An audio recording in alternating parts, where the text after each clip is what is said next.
اگر ہمیں کوئی شخص کہتا ہے کہ شب برات کو اٹھ کے نفل نہ پڑھو تو بھائی نفل ہم نے پڑھنے اللہ کی رضا کے لیے، ہمیں کسی بندے سے ڈگری لینے کی ضرورت نہیں، نہ تو ہمارے اور رب کے درمیان معاذ اللہ کوئی وسیلہ ہے کہ تو کہے گا تو پڑھیں گے، جب دل کرے گا پڑھیں گے اور جتنے دل کرے گا پڑھیں گے۔ ہم تو نفل کہہ رہے ہیں اس کو، ہم نے کب کہا ہے ضروری ہے جو عشاء پڑھ کے سو جائے فجر تک سویا رہے، ہم اس کو گناہگار نہیں کہہ رہے، لیکن یہ ضرور کہیں گے کہ گولڈن چانس مس کر دیا اس نے، چانس مس کیا ہے، یہ تو اللہ کی رحمت کا موقع تھا۔ حضرت سیدہ عائشہ صدیقہ رضی اللہ تعالی عنہا ارشاد فرماتی ہیں کہ شعبان کی 15ویں رات تھی، یعنی شب برات کی رات، فرماتی ہیں شعبان کی 15ویں رات تھی، میں نے اچانک نظر ڈالی تو حضور میرے بستر میں تھے، پھر میری نظر پڑی تو حضور نہیں تھے، میرے دل میں گمان آیا، خیال آیا کہ شاید کسی اور زوجہ کی طرف حضور کا میلان تباہ ہو گیا ہو، وہاں تشریف لے گئے ہوں۔ فرماتی میں اٹھی باہر گئی تو نبی کریم علیہ السلام جنت البقیع میں تھے، قریب ایک جگہ پہ حضور دعائیں مانگ رہے تھے۔ فرماتے میں گیا تو حضور فرمانے لگے ابو بکر کی بیٹی تو نے کیا گمان کیا کہ اللہ کا رسول تیری حق تلفی کرے گا؟ عرض کی حضور آپ مالک ہیں، کہیں اور جانا چاہیں تو میری طرف سے پابندی نہیں۔ کہتی ہے وہاں کھڑے کھڑے میرے رسول کریم نے بیان فرمایا، یہ ترمذی کے لفظ ہیں، حضور نے فرمایا عائشہ یہ شعبان کی 15ویں رات ہے، مدینے میں سب سے زیادہ بکریاں بنو کلب کا قبیلہ پالتا تھا، فرمایا آج کی رات بنو کلب کے قبیلے کی بکریوں کی تعداد کے مطابق اللہ میری امت کے لوگوں کی بخشی فرما دے گا۔ یہ وہ رات ہے۔ جناب عائشہ صدیقہ رضی اللہ تعالی عنہ نے بات رات کو سنی تنہائی میں نبی پاک سے، رات کو تنہائی میں حضور سے سنی، سویرے جناب عائشہ نے کل امت کو بتائی۔ اگر یہ بات اہمیت والی نہ ہوتی تو بی بی صاحبہ آگے روایت کرتی، یہ کتابوں میں آتی، یہ لوگوں کو بتاتی۔ حضرت عائشہ نے روایت کیا اور مولا علی شیر خدا نے تو کھل کے کہا، ابن ماجہ میں حضرت علی سے پیار کرنے والوں کے لیے الگ عنوان، مولا علی نے کھل کے فرمایا شعبان کی 15ویں رات کو رات عبادت کرنا اور سویرے روزہ رکھنا۔ حضرت علی کا لفظ بائی نہیں سیاستہ میں، رات کو عبادت کرنا، دن کو روزہ رکھنا۔ ویسے تو رب کریم ہر روز تہجد کے وقت پہلے آسمان پر نزول اجلال فرماتا ہے اور لوگوں کو فرماتا ہے کوئی بخشش مانگنے والا؟ اور فرمایا ہر روز تہجد کے وقت یہ اعلان ہوتا ہے، پر شب برات کو نا شروع رات سے یہ اعلان شروع ہو جاتا ہے۔ ادھر دیکھو میری طرف، مغرب سے اعلان شروع ہو جائے گا۔ اللہ کرے آپ کو سمجھ آئے، اللہ کرے آپ کو، اور بھائی یہاں بار لوٹ سیل لگ جائے، یہاں ابھی سیل لگ جائے، 5000 والا جوڑا 1500 میں تو رش ختم ہوگا۔ اور بھائی اگر یہ لگ جائے، چلو یہ تو دور کی بات ہے نا، ہم تو لنگر والے لوگ ہیں، اگر لنگر کا اعلان ہو جائے کہ بڑا تگڑا ہے، بڑا تگڑا، ہمارے ہاں تو شادی کی روٹی کھلتی ہے تو لوگ آخری روٹی سمجھ کے کھاتے ہیں، تو شاید اللہ ماشاءاللہ یہ آخری ہے، اس کے بعد نہ ملے گی۔ جب اعلان ہوتا ہے اور دعوت ہوتی ہے کہ کھلا ہے جی کھاؤ، کیا حشر ہوتا ہے، کیا انداز ہے۔ مولا علی شیر خدا حدیث روایت کرتے ہیں، رنگ کیا ہے؟ فرمایا باقی راتوں میں نا تھوڑا سا پیکج ہوتا ہے، تھوڑا سا، آخری حصے میں رات کے شب برات کو نا رات چڑھتے ہی اللہ پہلے آسمان پر جو اس کی شان کے لائق ہے نزول جلال فرماتا ہے، اور پہلا جملہ یہ فرماتا ہے کوئی معافی مانگنے والا؟ اللہ کرے آپ کو سمجھ آئے، یعنی معافی دینے والا کہہ رہا ہے چلو آؤ ادھر آؤ ذرا معافی مانگو، میں معاف کرنے آیا ہوں، مانگو معافی، ہے کوئی معافی مانگنے والا؟ معاف کر دیں گے۔ اور آپ فرماتے ہیں ہے کوئی رزق مانگنے والا؟ وہ جو بڑی درخواستیں دیتے پھرتے ہیں نا مختلف اداروں میں، وہ ایک درخواست نا کل شب برات والی رات بھی دیں، اللہ کرے آپ کو سمجھ آئے۔ وہ جو کہتے ہیں نا بڑی بڑی کمپنیوں میں نے اپلیکیشن جمع کرائی ہے تو کہیں کام نہیں بن رہا تو نسخہ دے رہا ہوں، ایک اپلیکیشن کل رات بھی جمع کراؤ انشاءاللہ کام بن جائے گا۔ اور میں نہیں کہہ رہا، مولا علی شیر خدا فرما رہے ہیں، اور وہ خود نہیں فرما رہے، وہ نبی پاک کا فرمان نقل کر رہے ہیں، اور وہ رسول اللہ صلی اللہ علیہ وسلم کی بات نہیں بیان کر رہے، وہ کہتے ہیں رب فرماتا ہے کوئی روزی مانگنے والا؟ سارے سیٹھوں نوابوں جاگیرداروں کے پاس جا جا کے تھک گئے ہو، ایک دن میرے کہنے پر، ایک رات، ایک دیہڑی ذرا شب برات والی لگا کے تو دیکھو، پر شرط یہ ہے کہ یقین کامل ہو، ارادہ یہ، مطلب اللہ معاف کرے، آپ نے ناراض نہیں ہونا، لیکن وہ ماحول اس طرح کا ہے کہ شب برات کو ایک دو ساتھی کو کہا رات کو عبادت کر کہتے جی وہ تو ٹھیک ہے پر سویرے چھٹی نہیں، کام کرنا ہے. یعنی رب کہہ رہا ہے کہ تو آ جا شب برات کی رات، جو مانگے گا وہ تجھے. لیکن یہ ادھر نہیں توجہ کر رہا، یہ کہتا ہے سویرے 10 بجے دکان نہ کھلی تو مشکل ہو جائے گی، دفتر نہ گیا تو حالات. آپ دیکھیں ذرا، اب جب یقین اس طرح کا ہو تو پھر تو بھائی ساری زندگی اداروں میں درخواستیں دینی ہیں. پھر آپ جیسا آپ کا مزاج ہوگا، اللہ تعالیٰ تو بندے کے گمان کے قریب ہے. تو میرے رسول پاک علیہ السلام نے ہمیں یہ میسج دیا، پیغام دیا، فرمائے اس رات جو اولاد مانگے گا رب اسے بھی عطا فرمائے گا، اس رات جو اللہ سے بخشش مانگے گا اللہ اسے بھی دے گا، اس رات جو رب کریم سے عزت مانگے گا اللہ اسے بھی عطا کرے گا. شارحین نے لکھا اس رات جو رب سے پردہ پوشی مانگے گا اللہ اسے پردہ پوشی بھی عطا کرے گا، جو جنت کا سوالی ہوگا رب اپنے فضل سے عطا فرمائے گا. کوشش فرمائیں، کوشش فرمائیں. 10 محرم کو ہمارے ہاں لوگ جاتے ہیں قبرستان، وہ کسی حدیث سے ثابت نہیں، میں منع نہیں کر رہا، جائیں 9 محرم کو جائیں، 10 کو جائیں، 11 کو جائیں، 8 کو جائیں، سفر میں جائیں، ربیع الاول میں جائیں، قبرستان میں جب بھی جائیں منع نہیں ہے. لیکن شب برات والی رات تو خود رسول کریم گئے ہیں نا قبرستان. اب جو بات میں نے سمجھانی ہے اس کو سمجھیں. نبی پاک کی والدہ کا مزار نہیں ہے وہاں جنت البقیع میں، حضور کے کو بھائی بہن، حضور کیا کرنے گئے؟ امت کی بخشش کے لیے گئے. شب برات کی رات لالچی نہ بنے کہ صرف میں نے اپنے لیے روزی مانگنی ہے، کل امت کے لیے مانگے رب کریم سے، مانگے اپنے بھائی کے لیے، مانگے اپنی بہن کے لیے، مانگے اپنے بیٹے کے لیے، مانگے اپنی بیٹی کے لیے، مانگے اللہ کریم سے. یہ مانگنے کی رات ہے. پچھلی راتی رحمت رب دی کرے بلند آوازہ، بخشش منگن وارے کارن کھلا جے دروازہ. آئیں اللہ کی بارگاہ میں اس رات کو کھل کے دعا مانگیں. قبرستانوں میں نا کچھ قبریں ایسی ہیں کہ جو بتاتی ہیں کہ سالوں بیت گئے ہیں کوئی آیا نہیں. کچھ قبریں بتاتی ہیں. اور کچھ بڑے قبرستان بڑے شہروں میں ایسے بھی ہیں کہ جن کا گورکن کہتا ہے کہ مجھے کمیٹی نے کہہ دیا ہے جہاں 4-5 سال کوئی نہ آئے وہاں نئی قبر بنا دیا کرو، وہاں نئی قبر بن جاتی ہے معاذ اللہ. او بھائی کچھ ہیں ایسے، کچھ ہیں.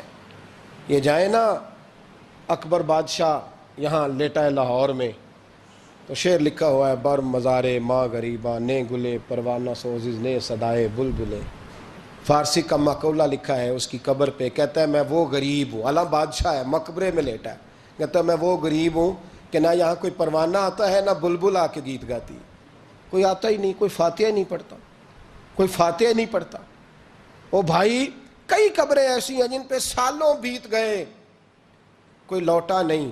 اور مشکات میں حدیث ہے، میرے نبی کریم علیہ السلام نے فرمایا جو قبر میں ہوتا ہے وہ تو اس آدمی کی طرح ہے جو دریا میں ڈوب رہا ہے اور وہ انتظار کر رہا ہے کہ میرا بیٹا میرے لیے دعا مانگے، میری بیٹی دعا مانگے. پر بیٹے کو تو 27 سال ہو گئے، ملک سے باہر ہے، کاغذ بنے گے تو ابے کی قبر پہ آئے گا نا، اس کے تو کاغذات ہی نہیں مکمل ہو رہے.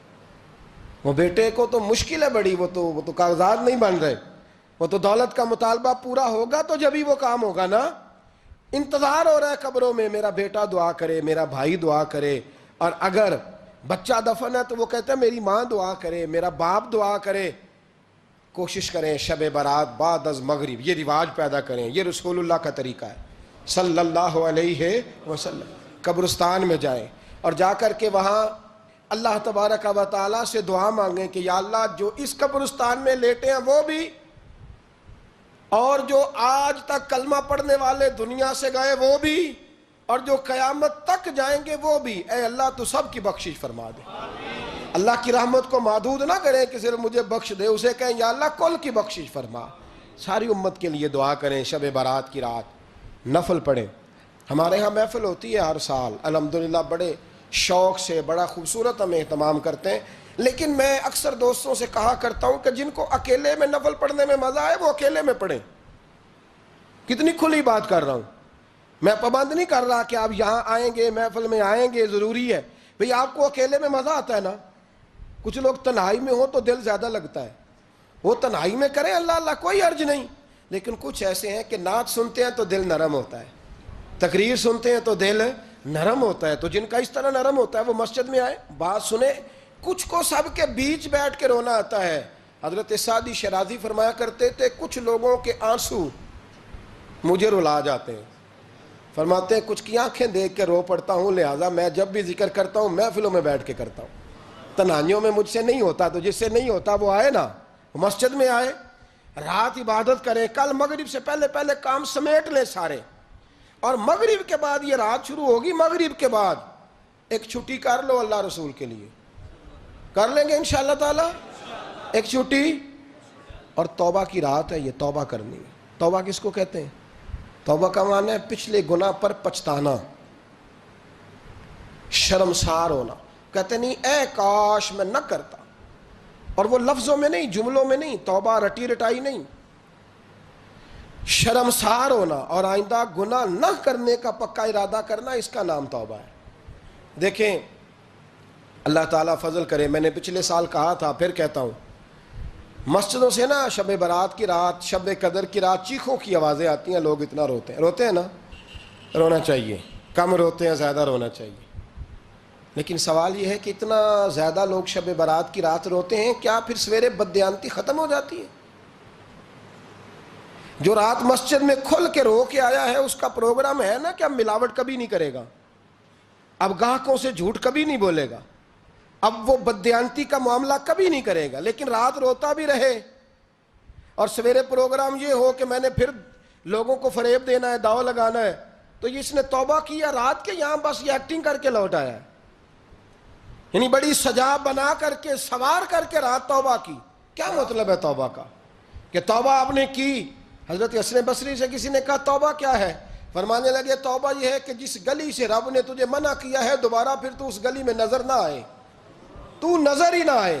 اور جس جگہ جانے کا رب نے تجھے حکم دیا ہے پھر تو دوبارہ وہاں سے غیر حاضر نہ ہو. اگر یہ پروگرام ہی نہیں, ارادہ ہی نہیں. بچے ایک دو مجھے کہنے لگے کل حضرت صاحب توبہ کے موضوع پر ہم نے گفتگو کرنی ہے, تو کوئی باب بتائے کہاں پہ ہے. کچھ بچے شاگرد ہیں, کچھ مسجدوں میں جمعہ پڑھاتے ہیں. ایک نے مجھ سے کہا, تو میں نے کہا بیٹے پہلے مسجد میں جاؤ, 2 نفل پڑھو, توبہ کرو, توبہ کا ارادہ بناؤ. یہ رسم نہیں ہے. وہ نعت خواں بھی تو توبہ کر لینا جو شب برات کے دن لوگوں کو توبہ کرانے آیا ہے اور 25,000 کا سودا کر کے آیا ہے. تو آج اس کام سے تو توبہ کرنا, یہ نوٹ پھکوانے سے تو توبہ کرنا. یہ رسم ہے. ساری رات توبہ توبہ توبہ توبہ, یہ کیا معنی ہے اس کا؟ کیا مطلب کریں؟ امام غزالی فرماتے ہیں کہ ایک آدمی بادشاہ کا گارڈ تھا, سپاہی تھا, اس کا پہرے دار تھا, نگرانی کرتا تھا, بڑی وفاداری سے نوکری کرتا رہا. بادشاہ نے اسے تنخواہ کے علاوہ بھی بڑا نوازا. اسے بادشاہ نے بڑے الاؤنسز دیے, بادشاہ نے بڑا کچھ دیا, مکان دیا. کچھ سالوں کے بعد بادشاہ کو پتا چلا کہ یہ میرے لیے نہیں آتا تھا, اس کی تو میری کنیز پر نظر تھی. اس نے تو رات کی ڈیوٹی اس لیے لگوائی تھی کہ کنیز پر نظر تھی. تو امام فرماتے ہیں کہ بتاؤ پھر وہ بادشاہ اس کے ساتھ کیا سلوک کرے گا؟ وہ کیا سلوک کرے گا؟ تو لوگ کہنے لگے حضور لگتا یہ ہے کہ وہ نا 4-5 حصوں میں کاٹ کے تو کتوں کے آگے پھینکے گا.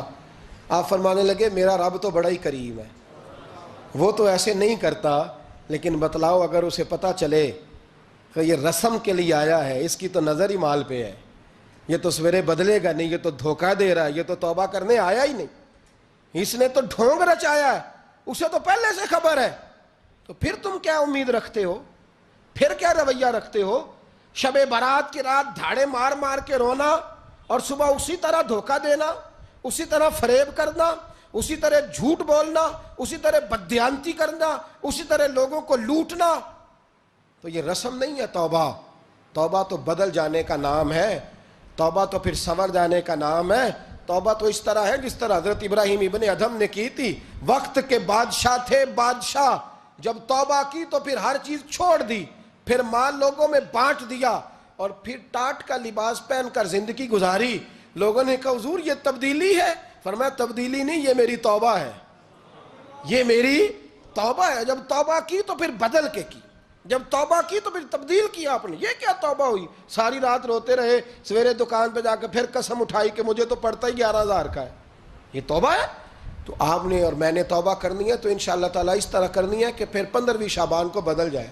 یہ جو موقع آتے ہیں نا شب برات کے, شب قدر کے، یہ بنیادی طور پر اللہ تعالیٰ کی طرف سے دی ہوا موقع ہوتا ہے کہ چلو تمہیں چانس دیتے ہیں، تمہیں چانس دیتے ہیں، پابندی کوئی نہیں، لیکن رب کی طرف سے نا موقع ملتا ہے، چلو تمہیں ایک موقع دیتے ہیں، چلو اپنے آپ کو کلیئر کر لو، تمہیں موقع دیتے ہیں، یا اللہ کیا کرے، کچھ بھی نہیں، آ کے نا سچے دل سے 2 رکعتیں پڑھ کے توبہ کرو، عرش کا مالک پچھلے سارے ہی معاف کر دے گا، کچھ بھی نہیں، آؤ موقع ہے۔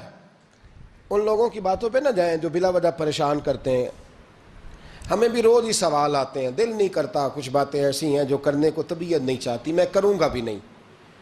لوگوں کو شب برات کا حوالہ بھی نہیں مل رہا، حالانکہ ترمذی شریف میں حدیث موجود ہے، صحاح ستہ کی روایت ہے،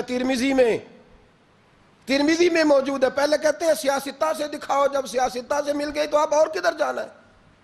اور ابن ماجہ میں موجود ہے مولا علی کی روایت، اور ذرا ترتیب دیکھیے گا، یہ ترمذی کی حدیث ہے، اور امام ترمذی نے تو پورا باب باندھا ہے 15ویں شعبان پر، پورا باب۔ اب تمہاری مرضی ہے، اگر تم نئی بات کو سمجھنا چاہتے۔ اور مجھے پتا کیوں یہ شب برات کیا لگتا ہے، مجھے کبھی کبھی یوں لگتا ہے کہ رب فرماتا ہے کہ رمضان سے 15 دن پہلے ہی پکی سچی توبہ کر لے، تیاری کر، پاک صاف ہو جا، تاکہ جب رمضان آئے نا تو پھر تجھے پاک ہونے کی ضرورت نہ پڑے، بس پھر تو آتا جائے اور میں تیرے اوپر رحمت نچھاور کرتا جاؤں۔ بس تو پہلے ہی تیاری کر، 15 دن پہلے ہی، 14 دن پہلے تیار ہو جا۔ کل رات اپنے آپ کو ذہنی طور پر تیار کریں، بچوں کو تیار کریں، گھروں کو تیار کریں۔ اب جب مہمان آتے ہیں نا بڑا کچھ کرتے ہیں، شب برات آئے تو مصلی ایک دفعہ دھویا کریں، ایک دفعہ مصلی دھویا کریں۔ فرش دھوتے ہیں نا، مہمانوں نے آنا ہے تو ایک کمرے کا فرش دھو کے صاف کریں کہ خواتین نے یہاں ساری رات نماز پڑھنی، یہ ارادے بنائیں۔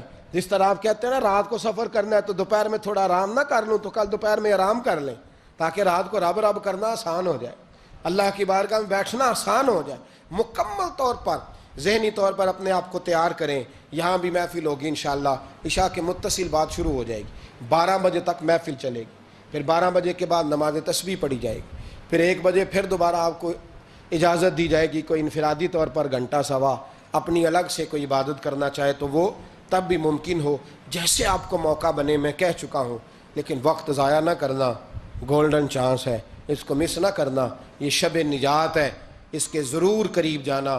رب کریم سمجھنے کی توفیق عطا فرمائے۔ آخر دعوایا ان الحمدللہ رب العالمین۔